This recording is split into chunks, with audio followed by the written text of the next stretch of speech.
Bryant Wood, BioWare systems designer, posted some extensive notes on gearing in 7.0 along with some other news. So we're going to break that down this week and talk through our plans for gearing up. That and more on this episode of the Escape Podcast for Star Wars: The Old Republic. Our broadcast astromech today is EPC 412. And playing alongside me is Seema. Hi, Seema. How's it going? Going really well. This week in MFN, we had the return of our great MFN leader, B. Kavanaugh, who's been away the last few weeks because his family, he and his wife had a baby. So that's exciting.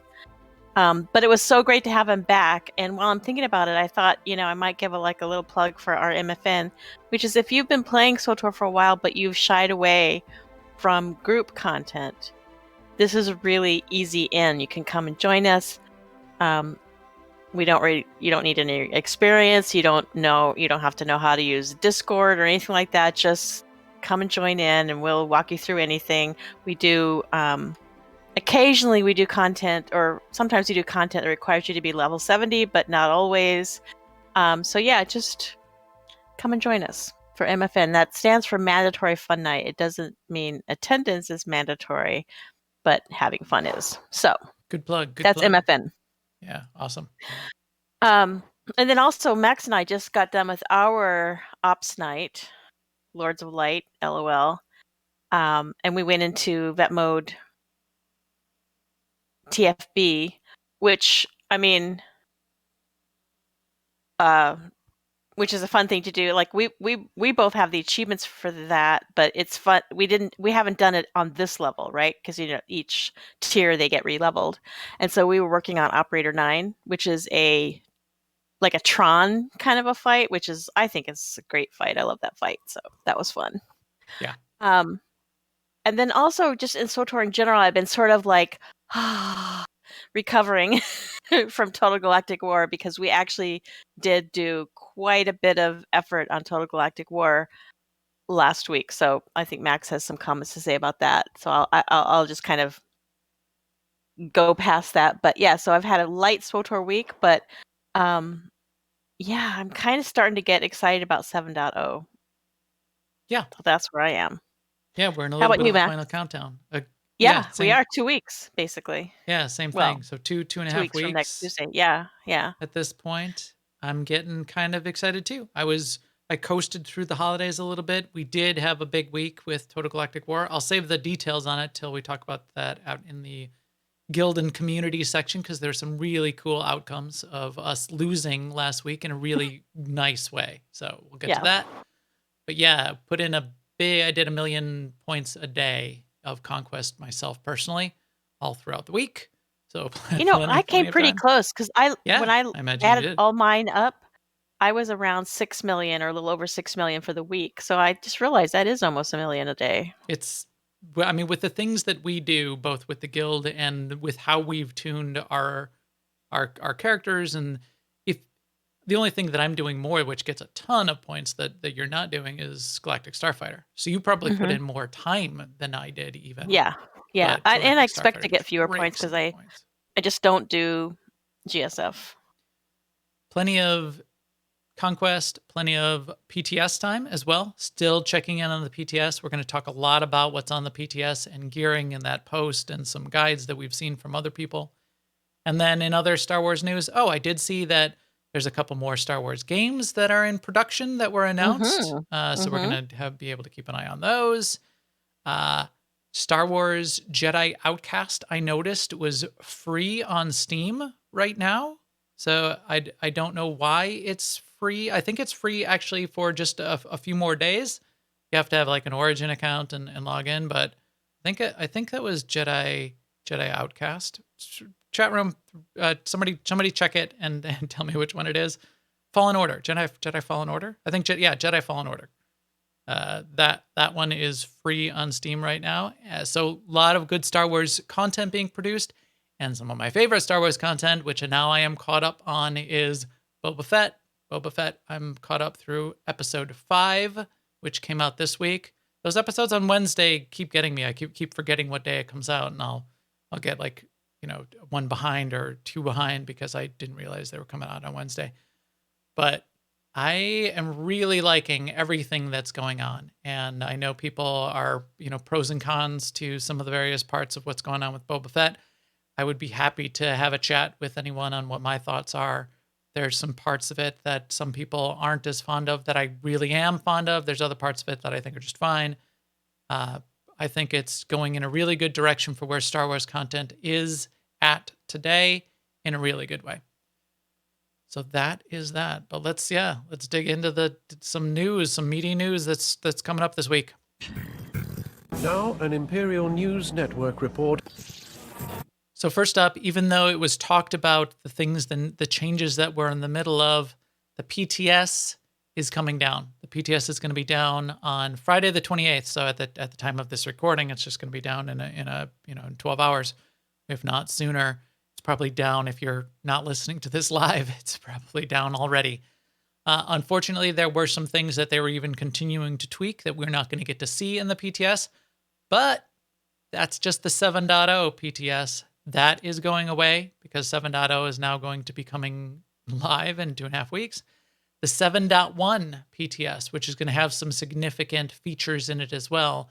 And we'll talk about some things that are being postponed to 7.1, but 7.1 is coming hot on the heels and could even be out as early as a week and a half from now. So they said anywhere from a week before the launch of 7.0 to a week after, somewhere in that couple week time range, they're going to get the 7.1 PTS up and running as well. There'll be plenty of interesting things to dig into and check out there too.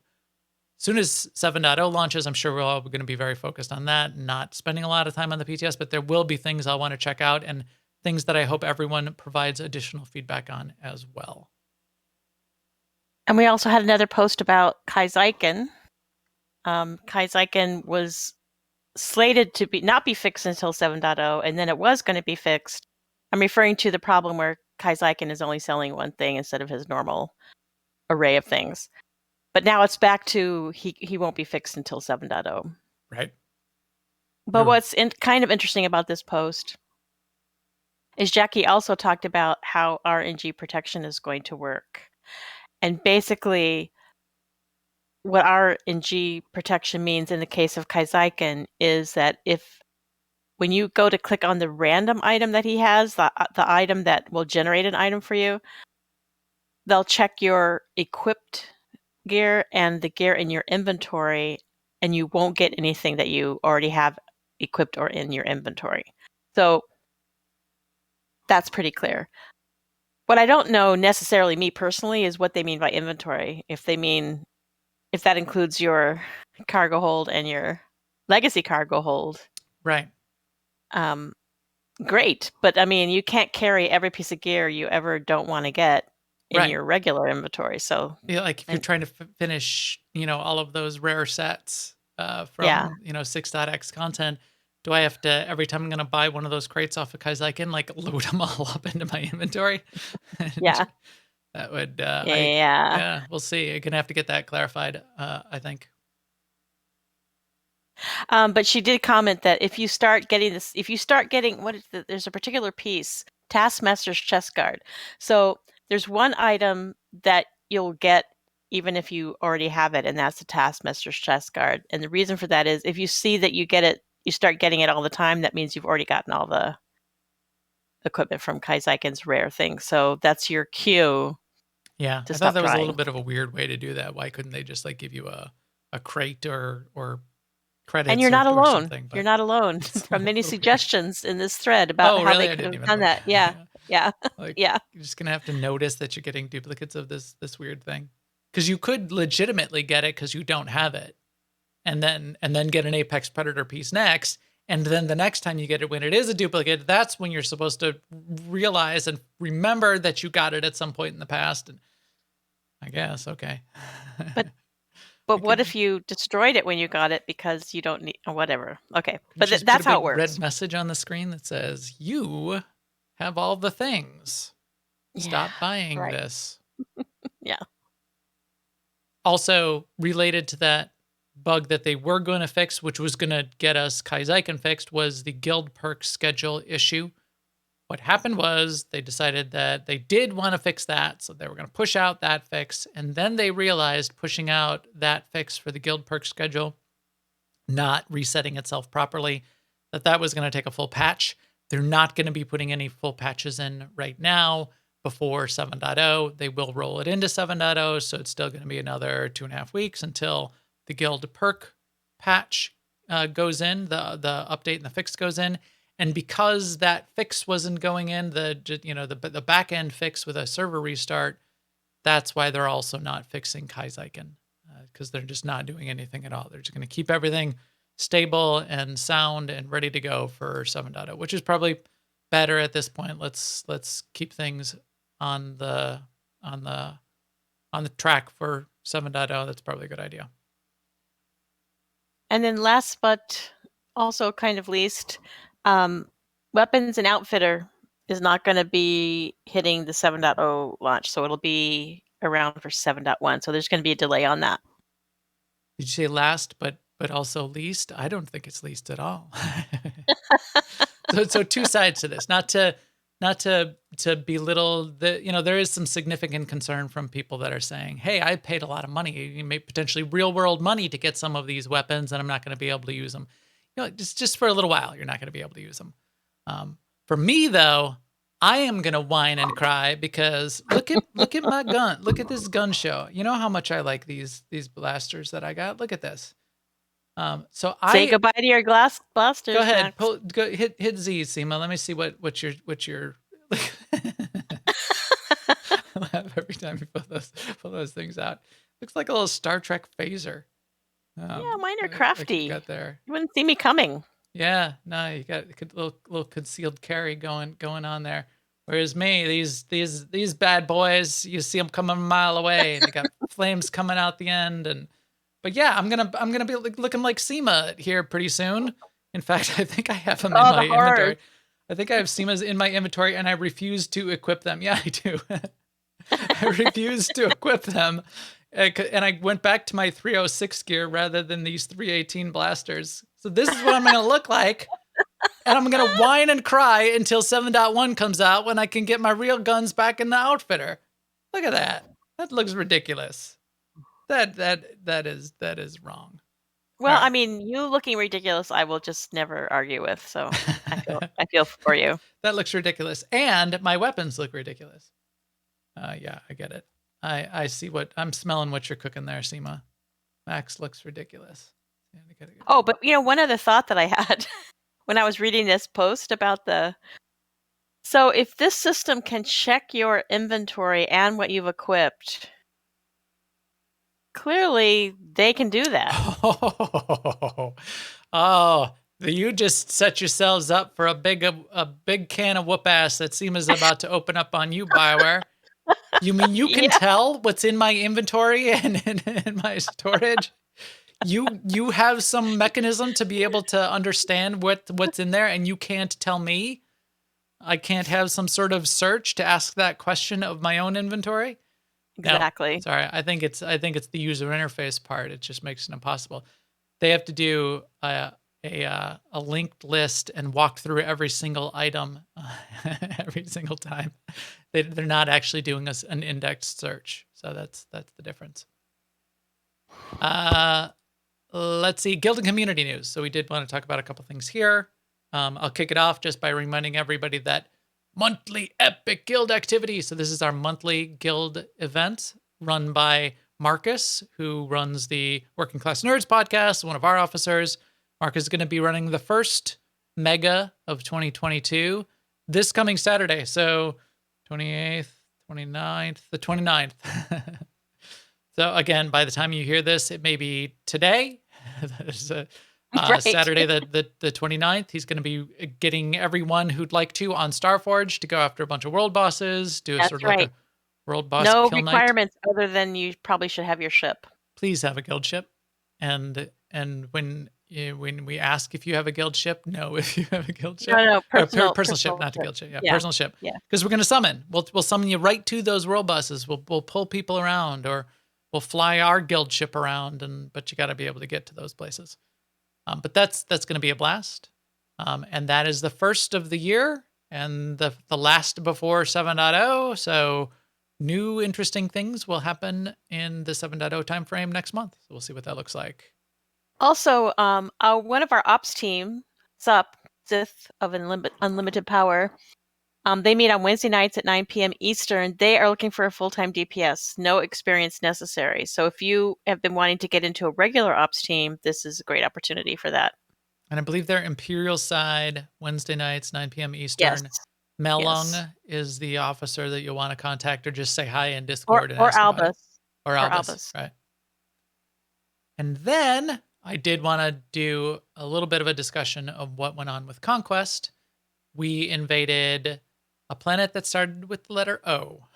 Oricon? Onderon. It was Onderon. Onderon. We, Or as you said earlier tonight, Ondernian. Undernian gear. Well, I was looking at whatever it's called, the Underonian bolt blasters gear. Right. I didn't say Undernian. Did I say Undernian? Underonian. I got it right eventually.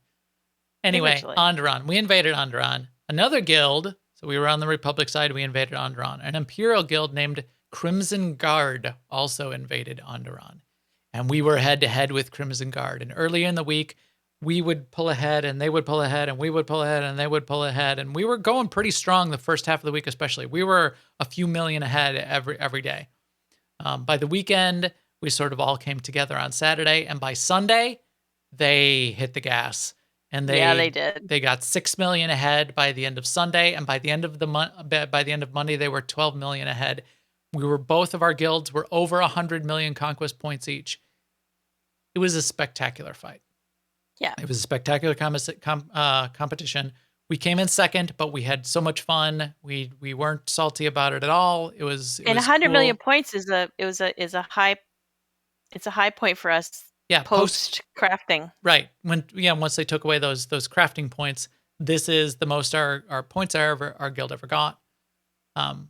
I got multiple messages, including from the GM of Crimson Guard today on Discord.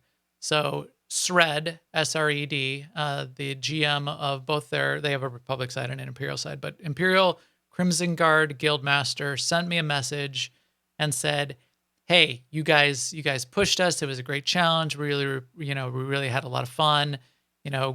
Cheers to you as well. Really gracious. Really, it gave me faith in humanity to have people that would reach out gamers. that way in a positive way. And in fact, I posted back to them and I said, make sure you tell your team, we were happy for the challenge. We had fun. Big kudos to you guys. You guys killed it over the weekend. We were really impressed. And all I could think of was, this is the way. This is the way to be a gamer. This is the way to have friendly competition between guilds. And if it sounds like I had multiple, who else from their guild? Karth sent me a note. I told all of our ops teams now that they are offering to join up with us for group content. We might do some guild things together. This is amazing. So if you're looking for another great guild on Starforge, Crimson Guard. They did an awesome job in Conquest. They seem to really be great people, and I was super impressed and thankful for that kind of quality of gamer to be out there in the world today. What a great interaction. Yeah, really two thumbs up. So can't say enough how much that was an awesome thing to have happen today. And everyone agrees all across AIE, our greater community. I had officers from some of our other gaming divisions going, thumbs up and yeah, this is the way, and just really impressed that this kind of thing something is going like on. This is particularly meaningful to Max and I, because searching out and interacting with people like this is why we do this podcast. Right. Yeah, and Shred said he's listened to the podcast before, so that was fun to hear too. Yeah. So just knowing that this is the kind of gamers that we're still in a community, a greater SWTOR community with, is really fun to know. Really cool. Yeah, 2 thumbs up. Also, another awesome community is our chat room. We had some usual suspects and some newer names in there posting already tonight. Making sure I was making the audio work. I don't know if anybody heard last week, but the MP3 that went out on the feeds last week wasn't as high quality as I typically like because I messed up the sound recording last week. Everybody helped me double check this week to make sure all the sound recording was working properly. I really appreciate that kind of help. And they also make us seem smart because they answer questions here for us and remind us of what planets we invaded because I can't tell any of the old planets apart and that kind of thing. So really appreciate that. And we will catch up with all of you chat room after the show as well, as we always do a little bit of pre-show and post-show with the chat room if you join us live on Thursday nights. But right now, we've got some power to gather. I heard power is available to us. Is that true, Malgus? Is there some way that we can get power? Power will be yours if you are willing to burn. We're going to watch that. So there was a new trailer, a teaser trailer that came out today. That's the final line from the trailer. Power will be yours if you are willing to burn. We had a little bit of debate, Seema and I, before we went live. And I totally thought that meant if I was willing to you have to burn, set like yourself on endure fire. being burned, yes. Pour a little Because then gasoline on you have to pay for this power. Max to, says, no, I only have to burn other people, which I think, of course that's a lot easier. I think, yeah, I'm taking it to mean like you watch the world burn. You need to burn everything down because the whole voiceover, and we'll hear it here in a second. But it's that makes more sense. The Imperials suck. The Republic sucks. Burn it all down, and through that fire, that's when you will gain the power because you are going to take it if you're willing to burn. I think it's also a little bit of a throwback to Valkorian's statement on if you're willing to sacrifice. Malgus is if you're willing to burn. Although it could be, and we can ask for that clarification from Charles. Maybe it's that you're willing to burn something else. Maybe you're willing to burn candles or burn yourself. In a way it's similar, right? Because Valkorian is saying, what are you willing to sacrifice? And Malgus is saying, how about all the rest of the galaxy and everyone in it? Right. Which sounds like a Malgus thing to do. Although maybe it is. maybe I'm going to misunderstand and set myself on fire, and Malgus is just going to shake his head and go, "Do I get power now, Malgus? What are you doing? I'm burning. Not yourself. What is wrong with? It hurts very badly. Do I have power now? Get out of my sight. That's probably the way it would work for me. But let's take a look. So let me pull this up. And let's actually play it because there's a couple other things I wanted to call out. So we're going to do a live review of it. We're going to watch it. We're going to watch it live. It's only 2.5 minutes. So I will be quiet and here we go.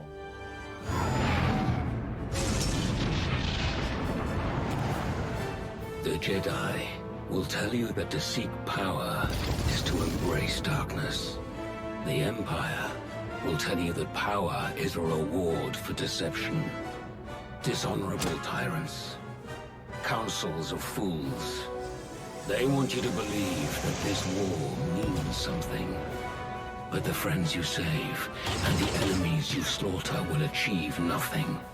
The undeserving, the weak, will still have power. But power belongs to those who are unafraid to take it. Those who are bold enough to openly wield it. This fire will light the way for the strong. And when the galaxy is in flames, power will be yours. If you are willing to burn. Sweet voiceover. Well done. It's a cool voiceover, cool statement from Malgus. And then there was a couple reveals.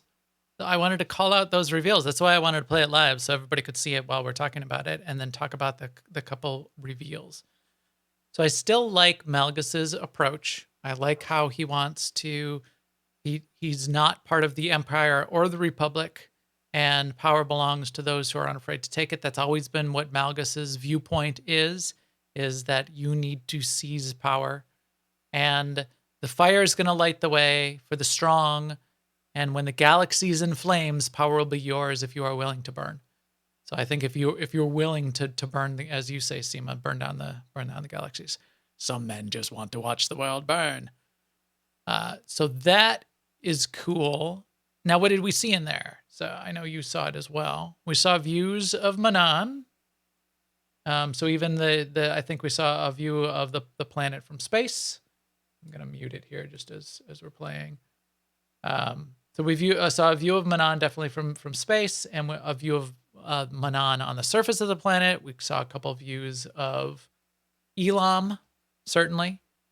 We saw a few Selkath doing some Selkath things. In fact, what was the deal with this Selkath officer whose rifle butt smashes an Imperial and then it might even be Republic, smash some guy across the face. Those Selkath are looking pretty equipped, pretty armed to the teeth. Not only themselves and them, and, like their little squads that you see fighting, but the armaments that are rising up out of the ocean. Their planet is at stake. They seem like they've got some of their military act together. Like these guys, I liked these guys with their Selkath style assault cannons and blaster rifles. In fact, I would certainly want one of these assault cannons for my commando. Some cool stuff there. I really liked seeing Major Henri. Let's go to where she is, because she does a super cool little move here. Yeah, this made me think of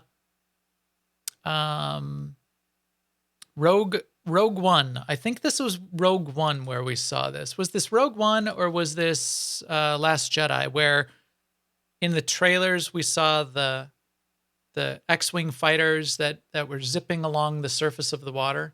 It reminded me of that. It wasn't that. What she's got is an Imperial fighter, and she does a hard landing on water, and the water sprays up behind her right here, which I just thought was a really cool little scene. I think that was really sort of well formatted and framed for cinematic. And good to see Henri again. She's one of our favorite characters. You mentioned also, who else did we see? A whiny Jedi boy who's now a Arn. Padawan, who's no longer whiny in theory. He's a knight now. Yeah, at he's least. a knight now. Yeah, we see him on the ship. Yeah, there we go. I don't know. He just ducked when that blaster went flying over his head. A true Jedi wouldn't duck. They wouldn't flinch. I don't know. I'm hard on Arn. Maybe he's awesome now. Maybe he's gonna be the new badass. We'll see how that turns out. And what else did we see? Oh, we saw a really good shot of the Apex Raphinx, right? Is that how you say it? Yeah, look at this. Raphinx. Yeah, he looks kind of terrifying. Yeah, we fought it. We killed it. And when we did this on the when we PTS. did Elam? Yep. That's the first boss in Elam. It was just, this is a really good shot of it up close. But that's the way I even went back and looked at our video to make sure that was the same boss. And it is. We fought it. We killed it. Maybe I was just too focused on, health bars. Maybe. Seema keeping me alive because I refuse to not stand in the fire because I need to burn, Seema. I need to burn. I try not to do that because, you miss a lot of stuff if all you do is look at health bars. Yeah. So. Yeah. In fact, that was one of the things, especially when I was an inexperienced healer, that would drive me crazy. Is especially when you're inexperienced, you're spending all of your time just like staring at the health bars because you don't know what's coming when and what abilities are and what you're going to need to cleanse. And my whole entire gaming experience is limited to those 8 little rectangles on the screen, and it would drive me nuts. The one other thing I thought that was kind of amazing, which was this. So did you catch this kind of giant thing blasting up from the surface of the ocean? Yes. What do you think that is? I mean, I wrote it in the notes, so I don't know if you saw. Well, I mean, a shark. It looks to me like a giant, but a giant Phyraxan shark. That's what it looks like to me. It also gives me vibes the way the sort of the mouth comes up there. It's only like 1 second of it, or half a second, but it gives me vibes of this is no cave. The cave mouth is closing. This is no cave. Han Solo, when they're coming out of the asteroid in A New Hope. That's a little bit of that, but I'm thinking this is the giant Phyraxan shark. So again, a couple little reveals, a couple little cool things that we're seeing. Nice little hype for 7.0. I'm glad we got to take a look. So well done, BioWare. All right. This is going to be, how late are we now already, Seema? We got a lot to talk about. We do. We do. We have a lot to go through, so you're going to probably need to catch up on some of the details. We're going to give you some links. The post that Bryant Wood put into the forums is a nice bit of detail to go through. We're going to go through that. We're going to talk about some of what the key clarifications are, some of the things that you might have noticed on the PTS but weren't really explained. We're going to talk about some of the details of gearing. We're going to talk about what we think about it, and we're going to go through someone else's guide in particular, just pull out a couple, especially her best practices, but Zamzam, I think, has the best guide so far on gearing. So we'll give you the link to that, which is you can go to mmobits.com and see Zamzam's guide on 7.0 gearing. I mean, it is really good. She's so concise, and she has so much info, and she did so much work on the PTS. Yeah. It's really, that guide is really a gift. Very, very, yeah, a ton of detail, including additional charts and spreadsheets and things which show you all of the details if you really want to dig into the covers. So, because she's coming at it from the perspective of what are my nightmare, my master mode raid teams going to need to do to get geared up quickly for us to get back into the swing of things. So there's a lot of detail there at the high end, which is really useful. Most of us won't be coming at it from that perspective, so we'll give you a little bit of the notes on what a more casual approach to gearing up is going to look like. But yeah, let's kick it off by introducing Bryant Wood. So had you ever heard of Bryant before, Seema? I don't think so. Bryant Wood is a systems designer at BioWare. He is a 3.5-year veteran of BioWare and has been in the industry for over 10 years, almost 11 years now. Great to hear, again, new systems designer, new names. Oh, I didn't go back and look when they did their 10-year anniversary interviews, clips. If he was one of them. In the streamers. I didn't go back and look if Bryant was one of those. I should have. Anyway, really nice detailed post. Good to continuing to get more voices from the dev team on the forums. This is some great stuff. And it's a very detailed post and very, very extensive. In fact, I lost it now. I have to find it again. Very extensive post, which goes into a bunch of details and sort of shows you all of the sets and all of the clarifications. So let's start to break that down a bit. One of the things I wasn't aware of, Seema, and I think we're all sort of coming to terms with in a good way, is how weeklies are going to work. And a weekly isn't just a weekly anymore, is it? No. You can actually do the same weekly, or for some of the weeklies, you can do the same weekly 3 times in a week. Right. So I don't know what that makes it. Tri-weekly? Daily? Yeah. Because they're still subject to the daily reset if there is one. Right. So up for the content that you're doing. So it's like a daily. A wheelie. The corollary to that, the other side of that is what you would have expected to need to do in a weekly, you'll have to do, you'll be able to do less and complete the weekly. You'll be getting slightly less rewards, but I thought we even got a note on, so I thought it was going to be something like, instead of needing to do 10 GSF matches, you would only need to do 4 GSF matches or 5 GSF matches to complete the weekly, and then you would be able to complete the weekly up to 3 times. What this sort of solves and gets around is the fact that some of the weeklies are kind of long, PvP in particular. And if they keep the way PvP is right now in production, you need to win 10 times. If you're a casual player, winning 10 PvP matches can be a lot. So if you're only playing, you got stuff going on, you're only playing a couple nights, you could end up playing, you'd get some bad luck. You could play 25 PvP matches and still not win 10. Somebody's got to lose. If you're going to average it out in the balanced matches, you should only be winning 50% of the time. To have to go through 20 PvP matches, that's not an insignificant time investment. So a lot of people would be failing the weekly every single week because remember, weeklies now, the progress on weeklies reset every Monday night. Yeah. So no weekly is going to carry over. So in order to solve that, what they're going to be doing is you can do less. There's less to complete a weekly, a little bit less rewards commensurate with what you're doing, so that you have more chance of completing the weekly once or twice or even 3 times by putting that in that effort. So it's going to be less painful if you didn't finish one of the shorter weeklies and it resets, that you're not going to be losing as much effort. So one character that has 3 conquest quests or missions in her log they just never complete. And I'm kind of looking forward to this, resetting weeklies and resetting dailies as maybe a cleanup of the quest log. That's not a bad perspective. I kind of agree. I'd like, getting some of those things out of the quest log. My quest log's constantly full. Boy, it was bad with Feast of Prosperity, which I was using a ton last week because you got a ton of conquest points for it.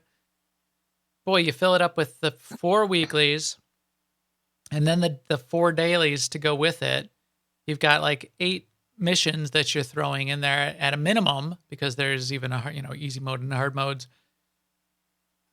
With a 25 mission limit, I on a couple characters had to cancel abandon some of the. I had 4 out of 5 missions completed on Alderaan for the Alderaan weekly or whatever, Alderaan Codex. And I abandoned it because I needed the space, and I've only got 25 slots, and oh well. So getting more stuff cleared out of there, right? And I have weeklies that are in progress on Dantooine and for the swoop races on multiple characters, because when I was finishing up the rep on swoop races and doing the achievements, I was doing them on a bunch of different characters, and yet even though I keep those missions, I don't go back to swoop races and complete them. So this will kind of take me out of my misery on those. Right. One other part of this, remember, even though this isn't what we're supposed to be talking about, but the reason that they're resetting weeklies is because the weeklies aren't going to be the same, and they're not as consistent as they have been in the past. So the weekly won't be do 3 flashpoints. It will be do 3 Outer Rim flashpoints this week. And next week, it will be do 3 Core Worlds flashpoints. And the week after that, it will be do 3 Sith Empire, whatever. It's going to be themed, and it's going to be more consolidated. It won't mean that you won't get anything for doing any of the other flashpoints. In fact, you certainly will. You'll get 40 tech frags every time you do any flashpoint, along with drops off of the bosses, which may be side grades for your additional gear or even an upgrade for a slot. But you won't get the weekly reward unless you do the more constrained set that they're offering, because they're trying to funnel people into shorter queues and grouping people around specific content and not having everybody runs Hammer Station over and over and over again, that kind of thing. So it seems reasonable. We'll see how it works out. We'll bold move, see how that plays out from Cotton. But I get what they're doing, and I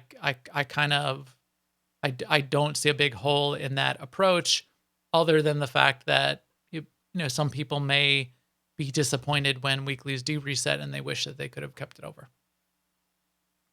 And when you complete a weekly, it's going to autocomplete. You won't have to go back to your terminal to turn it in. So you got to take that into account too. I took advantage of this last week during Total Galactic War to turn in my weeklies, turn in the quest that would complete a weekly for the feast on staggered days. Even though I completed them maybe all in one day, I would turn them in on staggered days. No more doing that. Right. So why are we worrying about the weeklies, and why are all this weekly stuff so important to us and relevant to our interests? A lot of this is because those weeklies are going to be a key path for getting conquest completed for the week, which is going to be a little more difficult than it is now. Not a lot more, but a little bit more difficult. And getting the rewards, the currency rewards for completing those weeklies. Those currencies and the conquest currency and and what you're getting off the boss drops in there, those are the kinds of things that you're going to need to continue to gear up. So Zam did a good job of sort of laying it out. There's actually four paths that you can think of for what you're going to be doing to get gear sets. You can do it all solo through conquest.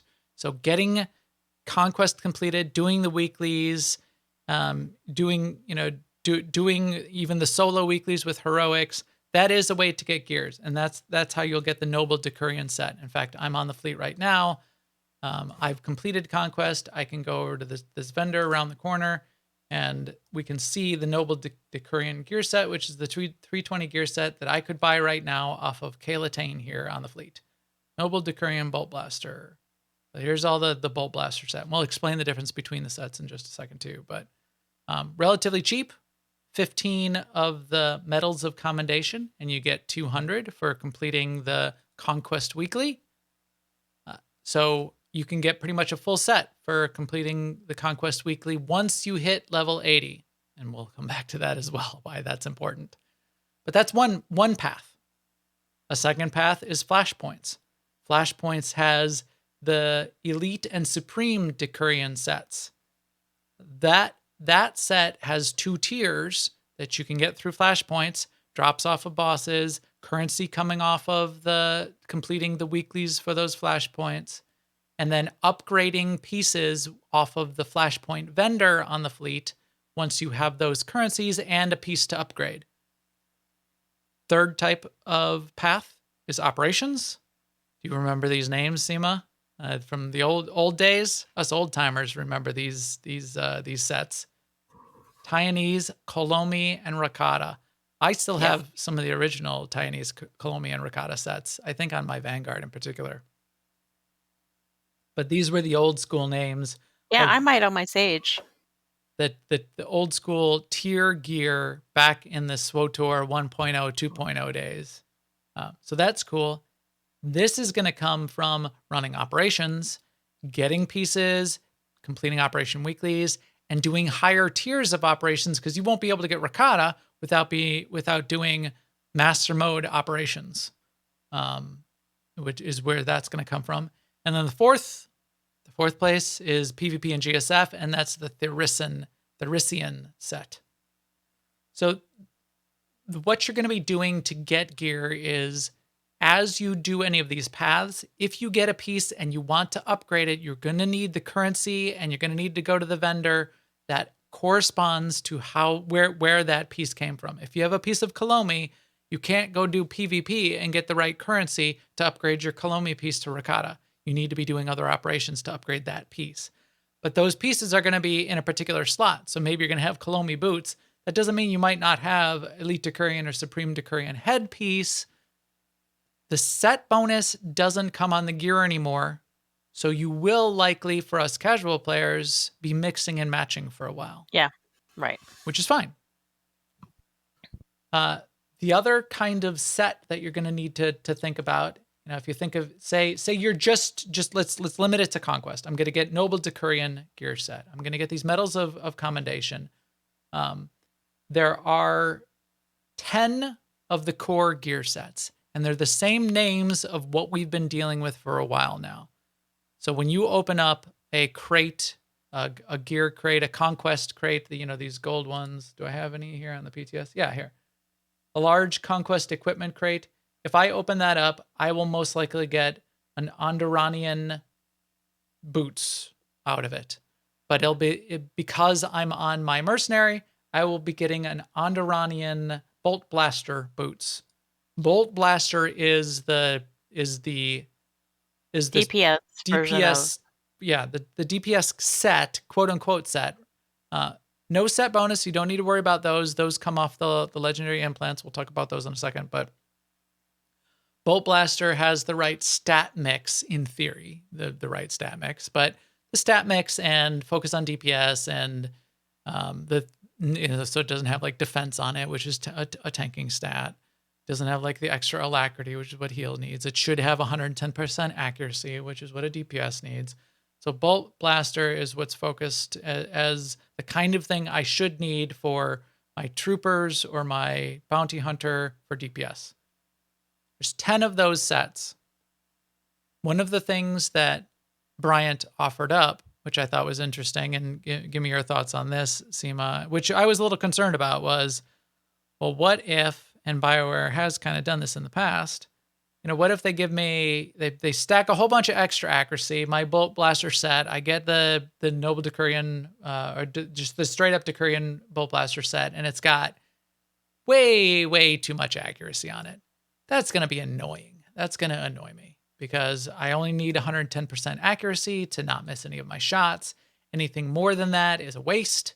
So if it's not that, I might want to take one of my pieces and swap it out, and I'll be able to do that. Right. I remember standing at the vendors with the original sets of Kalumi and Rakata and the first one, and looking at them going, okay, which one should I pick? Right. So that's going to be a thing again. It will be a little bit of a thing because if you're just casual, then just get the Bolt Blaster set. Get your main set. In fact, there's only 2 sets that should be showing up. I think for me, there's only 1 showing up. Wait, Arsenal. No, I could change. Yeah, I could get the MedTech set if I want. So MedTech, Bolt Blaster, Bolt Blaster. Literally, the stats between DPS and healing are the same stats. It's just what amounts do you want in them? They are the same stats. It's what amounts you want in them. But what they did and what Bryant mapped out for us was, even though they're the same stats, they put the balance of the stats on different pieces. So if you wanted, say no accuracy and all crit, you could get the 2 crit pieces from the Bolt Blaster set and the 4 crit pieces from the MedTech set and put it together and have all crit. Mm-hmm. So that is kind of the key there. I don't know if Zam sort of mapped that out here. In fact, I think Bryant did in his post. Yeah, so if you scroll down in his post, he's sort of, here he goes. So Bolt Blasters has accuracy on the chest and legs. MedTech has no accuracy on any of the pieces. So if you wanted like an all alacrity build, I could get the feet and head have alacrity from Bolt Blasters. The chest and head have alacrity from MedTech. So I could get alacrity on 3 pieces and get more alacrity if that's how I wanted it to go for my And you could get alacrity augments. I could get alacrity augments. I could get an alacrity earpiece. I could get alacrity implants. So you will be able to tune your tertiary stats. They call those tertiary stats: crit, alacrity, absorb, shield, accuracy. Those tertiary stats you will be able to tune by mixing and matching across these basic sets. You will not have to worry about like all of the sets that we have in the 6.x right now, like Apex Predator versus Gathering Storm versus Onderanian versus, Onderanian Bolt Blaster versus Onderanian MedTech. It will only be these 10. There'll only really be a couple that you'll be choosing from for your class. Right. And Max said this earlier, but I just want to say it again. If you are a casual player, there's going to be nothing wrong with just getting all Bolt Blasters. Right. When he's talking about mixing them, that is if you like the game, the little mini game of playing with trying to get your stats to certain thresholds. Yes. Then you would do this. That will be an advanced way to do that. And then there'll be an even more advanced way to do that if you can start doing vet mode R4 anomaly when it comes out in 7.1, when you can start getting moddable gear again. But this is advanced stuff. The baseline, you're just going to go, you're going to complete conquest, and you're going to get your Decurion, your noble Decurion set, and it's going to be for your, there's only going to be one thing that shows up when you go to the vendor. Like here, if I go to the vendor, I'm an Arsenal Merc. There's only one set that's even on this vendor. It's very difficult to get confused. For the gear, I'm going to buy this weapon. I'm going to buy the whole gear set. I'm good. I will have to pick between what, just the, these, I've got 6 relics to choose 2, and I have a couple earpieces that I'll have to choose from as well. Set pieces. Have you tried any of this yet, Seema, from this guy? Did you talk to this guy? Nope. Londar Aedwin. Yeah, Londar Aedwin. So we've said a couple times now, the set bonuses, your tracer missile fires 3 times as fast, or whatever your set bonus is, your 4-piece set bonus, your 6-piece set bonuses, those are gone. Those are gone off of the main gear as a 4-piece or a 6-piece set bonus. Those now exist as effects on the legendary implants.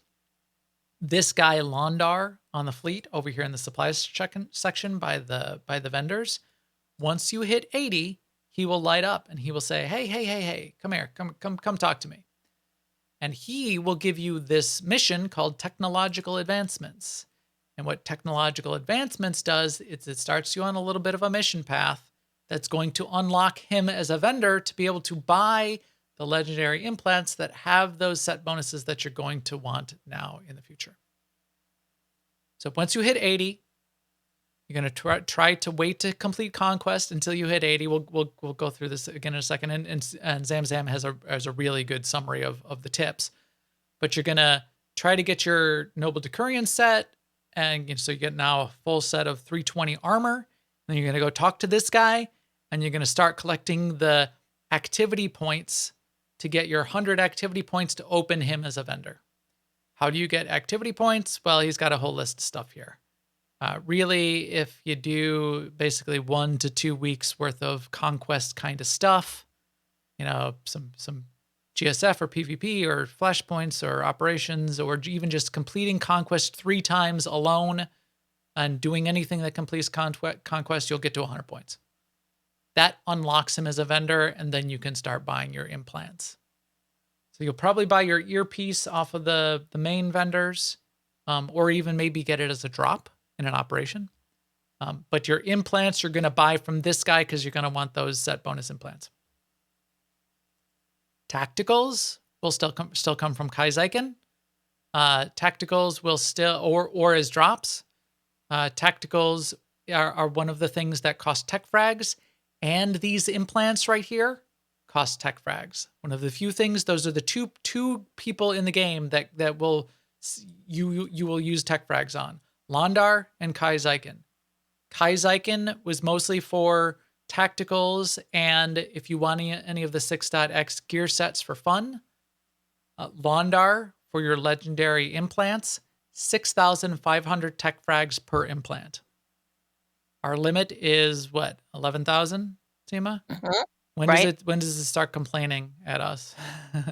I think still 9,000. I think 9,000. So it starts complaining.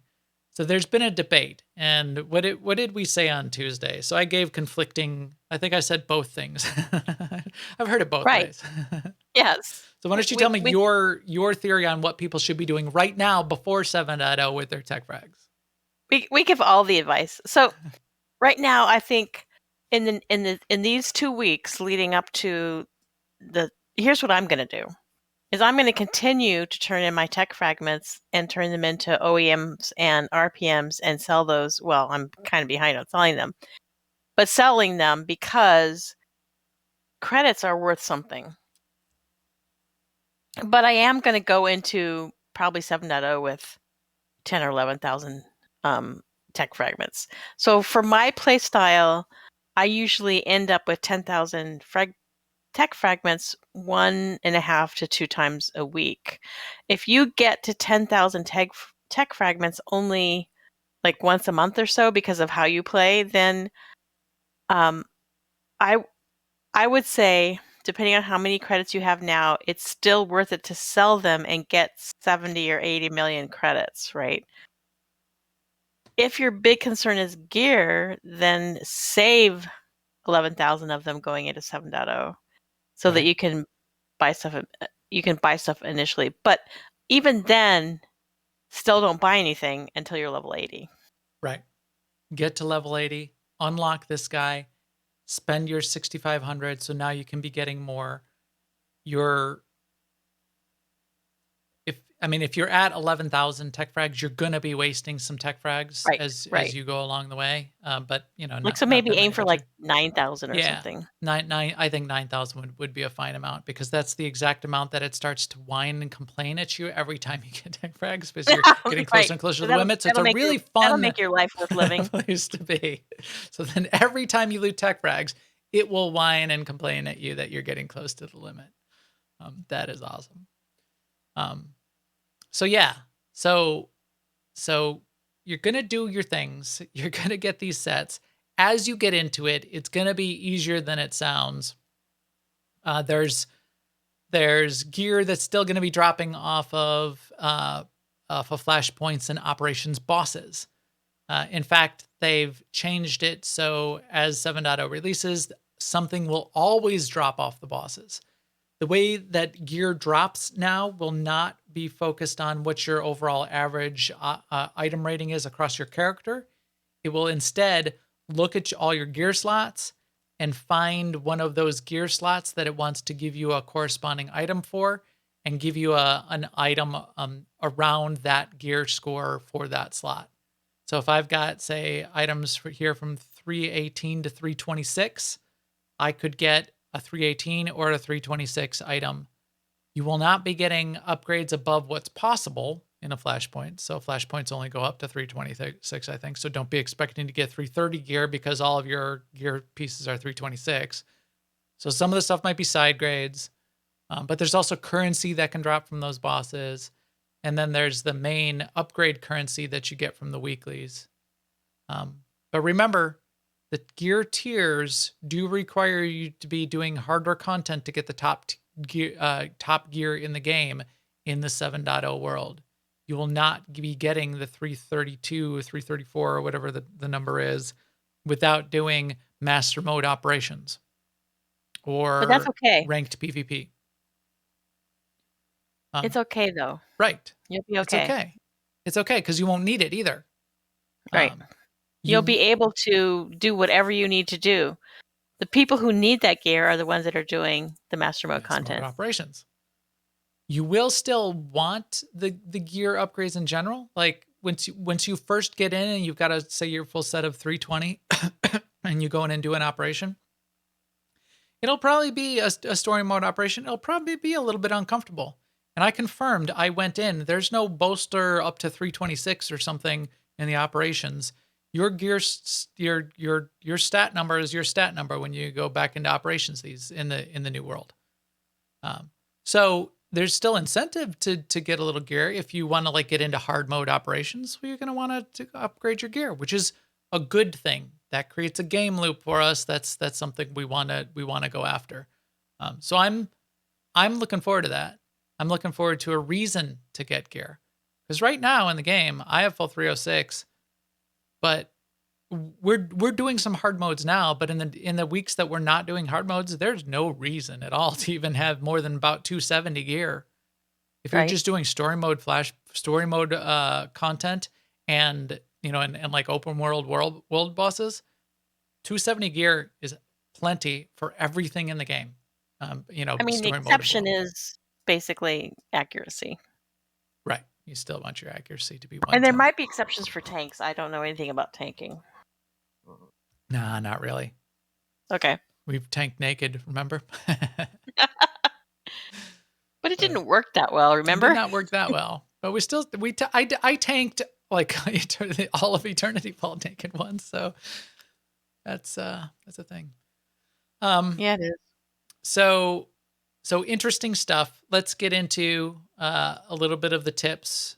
As I said, Zamzam's got some of the best summary tips of your gear paths And then the tips for what you should do first. I mean, where's her thing? Let's talk about her things. We'll talk about our spin on it for more casual people. And then some final tips from us, which I think you all are going to be really excited about for 7.0. So way down towards the bottom, she talks about gearing tips. Augments. So she calls this out, and we've mentioned this in the past. Your augments are all the same. Augments are not changing at 7.0 at launch or even in 7.1 as far as I know. So NK11 augment kits, you're probably going to want to stock up on a bunch of those because you're going to need to apply an augment kit to your new gear pieces. And you can pull the augments out of the gear that you have now and use those augments in the new gear, because it's all still going to be those same augments you're using today. Wait, you can pull augments out?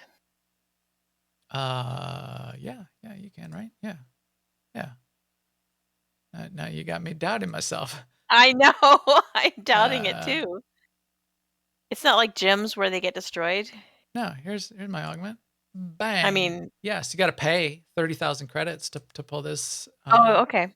Alacrity All right, augment. I'm with you. You can't pull the augment kit out because that gets consumed, but the augment you can just yank out. You got to pay the extraction cost, but okay. Yeah, the chat room was saying yes, Yep. Seema, yes, you can pull augs out. And he even had me doubting myself. So augments, remember those. So Zamzam That's recommends. good because they're expensive if you have the high level ones. Well, especially if you have the high level ones, because those cost hundreds of millions of credits each. And that's why OEM. That's why 10,000 tech frags to get an OEM and an RPM can sell for 80 million credits, because those make those really expensive augments. That's why you can sell those for 80 million credits. That's why I don't have any of that tier of augment, because it's only a couple extra points of stats, and it's, if you fully outfit your characters, it's probably around a billion credits worth of augments that you would be slotting. Zamzam suggests maxing out your tech frags at 11,000. She adds an extra tip here, which I have not been following, but any of these crates you have in your inventory, renown caches, get rid of those. Those are going to not be able to be opened. In fact, I have one here on the PTS, and if I click on it, it does nothing, which I think, hopefully it's not just going to do nothing and you have to just delete it. Hopefully they'll do something. But there's no renown. There's no renown stash. Renown caches, get rid of those. These boxes, though, these large and small conquest equipment crates, those you may want to save until 7.0, until you hit You might 80. as well. Yeah. You So might are as you well. gonna save some? I mean, I've been opening most of mine just because I've been trying to clear out inventory, because I like clear inventory for an expansion. And now I realize I may have wasted some I opportunity. mean, there. I'm going to save mine, but it's only going to be 4 or 5 or 10 or 15. It's not going to be a lot. I blew. And that's not a lot of tech fragments. I was running out of space, and I cleared out 40 of them on my commando this past week. I had 4 rows in a bank tab that I noticed, and I'm like, oh, let's get rid of these. And I forgot about this. I've done that. I've done that for sure. But I've got more. I mean, but tech fragments are legacy wide, so I know I have characters still that have like a couple of tabs full of conquests. And I'm not going to need caches. 8 characters maxed out at top level gear with legendary implants in week 1. I really only care about my merc at this point. Yeah. And if I look even across Republic and Imperial, there will be 2 styles. My merc is going to be both of those same styles, and my Vanguard is going to be both of those same styles. So it's going to be Shield Tech Vanguard and Arsenal Merc on both of those characters are going to be those styles. So I'm going to go after 2. I like to focus. So I'm just going to go after 1, and I'm not even thinking about second combat style yet. I'm just going to think about loadouts and have like a DPS spec for my healing merc. But what about second breakfast?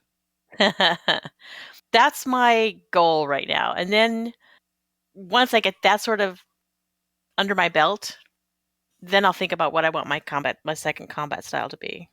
Sounds good. And by under your belt, do you mean lower than your belt slot in the character tab? I'm confused there. uh, Yes, once I have it in my boots. not for this podcast. We've talked about it before. Styles. If you've completed chapter 3 on a class, you will get the opportunity to open up a secondary style, and you can have those secondary styles for your classes. Zamzam also recommends this thing. Again, if you're trying to do it quick, a good way to complete conquest on alternate characters is if you've saved those personal conquest requisitions, which you can be getting from daily logins. I think that's daily login rewards, and the Galactic Seasons is the main place that those things came from. I've got like 15 of them.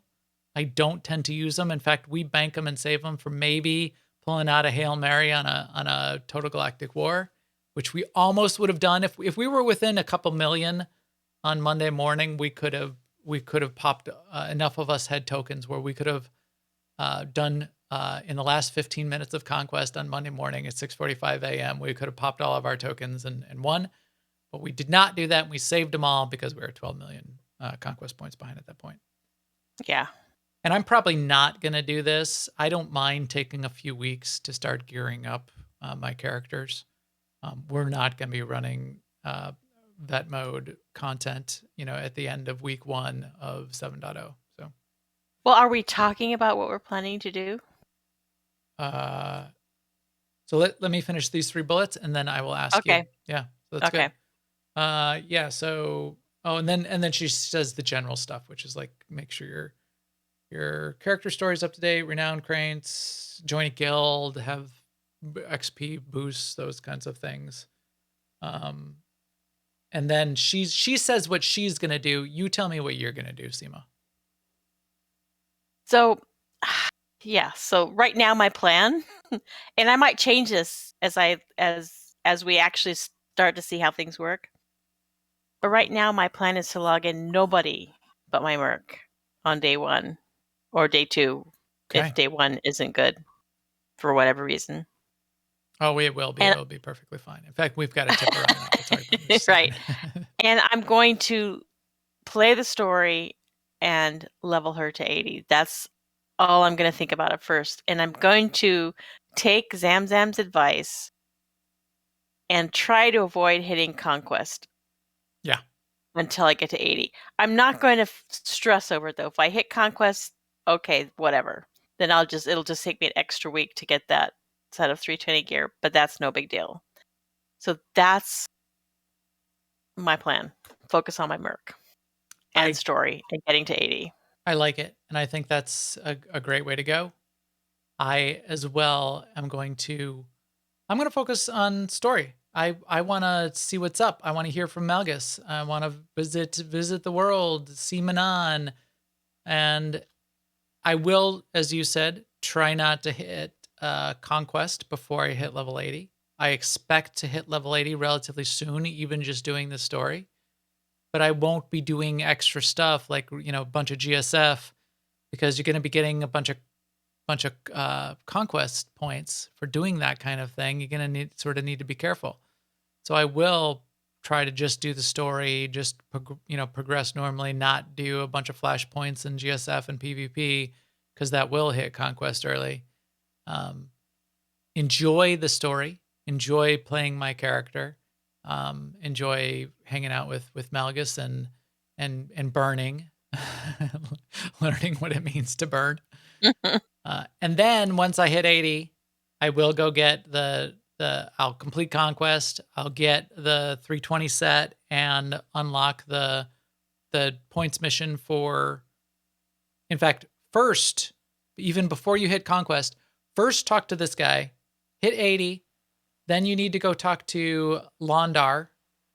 Because once you talk to Londar, if you then hit Conquest, then you get 34 points out of 100 for hitting Conquest after talking to Londar. So hit 80 before hitting Conquest, talk to Londar, start your 100 points for your legendaries, then hit Conquest, and then you've got that little event. If you screwed up, it just means you just got to wait 6 days till reset, and then you'll be doing it all then. It's you're not like screwing yourself over. It's not a big problem, but that's what I'll try to do as well. Yeah, so then I'll try to get my implants. And then, then we'll see. I think then it's just going to be looking for fun in Alderaan places. Maybe after that point, maybe flying a little GSF, maybe log in another character, maybe see what our ops team wants to do on Thursday night, and maybe run an ops, maybe try some stuff in our new 320 gear. We'll probably wait till everybody gets there to 80 in their 320 gear set, so it could be 2 weeks. But I'm looking forward to just taking it as it comes at that point and seeing what's out there and checking it out. Yeah. So I think that'll be fun. Are we ready for our final prep tips, our recommended tips for now remember, this is going to be a new expansion. So with every new expansion, there's some key tips that you need to keep track of. And we've got a few of them here, but we'd love to hear yours as well. So why don't you give your first one, Seema, that you said is really important for a new expansion for any MMO the day it comes out. Every day one date or week one for every MMO, this never goes wrong. Totally take the week off from work. Yes. Yeah, especially that day, that morning, to take the week off, call in all of favors possible because nothing goes wrong the morning of a new release. That's right. I personally, I'm going to quit my job completely. Good for you. Just to clear the decks and make sure I've got time available for that.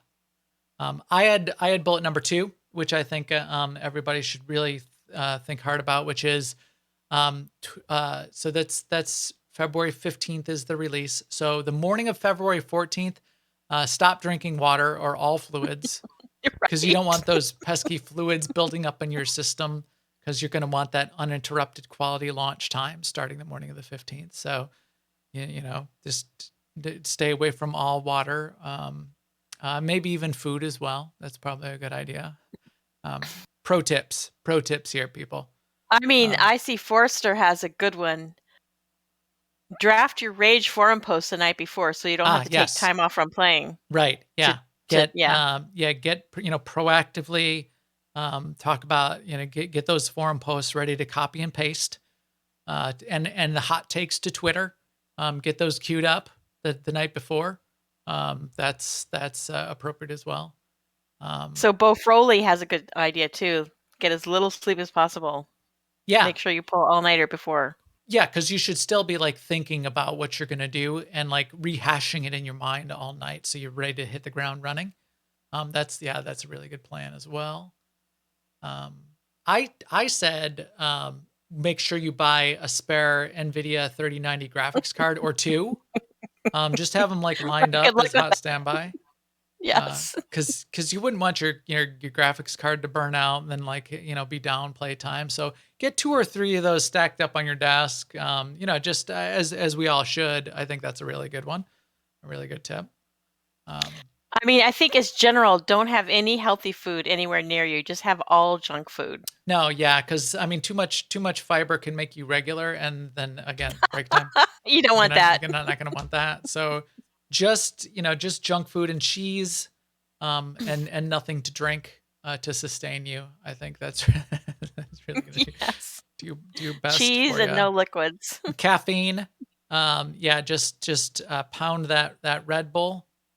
That's really gonna, you may lose consciousness just a couple times, but hopefully it'll be really short amounts of time because your heart's gonna be jackhammering out of your chest. That'll wake you up. It's always a really good thing. So. I mean, Starry Saber says plenty of pizza, but no pineapple. I mean, I don't know about the no pineapple part because you don't want the pizza to be too attractive, right? There's some light side, dark side conversations that are going to be coming up here if you're going to be bringing pineapple pizza into the converation. Tabby says passing out is weakness leaving your body. That's awesome. Right. Yeah. The unconsciousness is you communing with the Force. That's right. Yeah. So that's good Communing to with the think about. first. Love it. If you guys can think of more of those really kind of pro tips, just send them in, tweet them out. Hashtag gamer pro tip for 7.0 launch. We'll collect those up and make sure that those get distributed out to everybody over the course of this week. And yes, I saw it go by in the chat room, but I definitely agreed. Extra shout out again to Zam Zam. As far as I can see across all of the content creators, she's got the best guide right now for gearing. There might be some good videos out there too. I didn't watch all the videos in detail, but just as a written guide, she put so much work into this. I was very Right. impressed. And she got people together so that she could run flashpoints and ups. And I mean, yeah, this is all the stuff that Max and I don't ever do. So yeah, we appreciate Zam Zam. So this was great. mmobits.com. Click on Star Wars: The Old Republic. It's the first thing that's coming up in her overall feed on her site for Star Wars content. Just look up, just overall, hit the Star Wars thing at the top, and you'll find it right away. Great stuff, and looking forward to 7.0. As you said, Seema, I'm getting excited. Yeah, me too. I want to level right now. I know. That's always a fun thing in any game, for me, is the leveling and the content and consuming that content, the story. So that's gonna be cool. Cool. All right, I think with that, we're about ready to wrap it up for this week. We will have 2 more podcasts before the launch, unless we take a week off to again start our fasting. 2 more. Ooh, and we might have something extra fun planned for the 10th. So save the date for the 10th. There might be a little extra shenanigans going on, maybe between us and Working Class Nerds. We'll see what goes on there. Marcus and Nick shenanigans.